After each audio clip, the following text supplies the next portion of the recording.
এই যে বন্ধুরা আপনারাকে বলছি শুনেন, এই যে আপনারা হিয়ারিং করতে বাড়ি গেছেন, হ্যাঁ আমি হিয়ারিং করতে বাড়ি গেছি, হিয়ারিং কি সাকসেস হয়েছে? সাকসেস হয়নি হিয়ারিং, সব নাম বাতিল।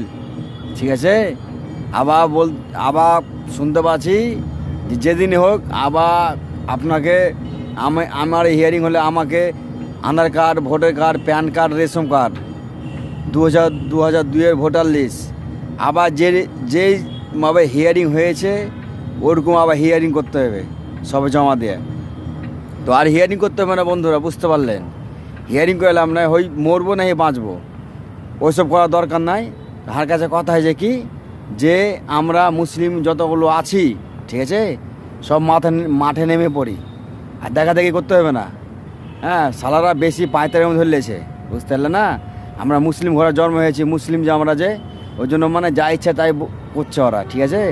তো ওই জন্য বলছি বন্ধুরা, চলেন মাঠে নেমে পড়ি, আর দেখাদেখি করতে হবে না।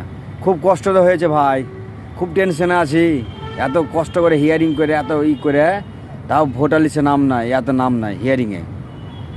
তার জন্য বলছি বন্ধুরা, যে বেশি আর খাটতে হবে না, ঠিক আছে? মাঠে নেমে পড়ি। আপনি ওই যে একবার এনআরসি চালু হয়েছিল, দেখ যে ট্রেনে ফেনে আগুন লাগিয়ে দিয়েছিলো, আবার থেমে গেছিলো, আবার ওরম করতে হবে, আপনি বন্ধ হয়ে যাবে, আবার হিয়ারিং ফিয়ারিং সব বন্ধ হয়ে যাবে। তো বন্ধুরা সব মাঠে নেমে পড়ি, চলো, আর বেশি দেরি করা যাবে না। অবশ্যই যদি ভিডিওটা ভালো লেগে থাকে, কথাগুলো যদি ভালো লেগে থাকে বন্ধুরা, তো অবশ্যই লাইক করবে, কমেন্ট করবে, আর পাশে সবাই থাকবেন, আর মাঠে নামে পড়েন।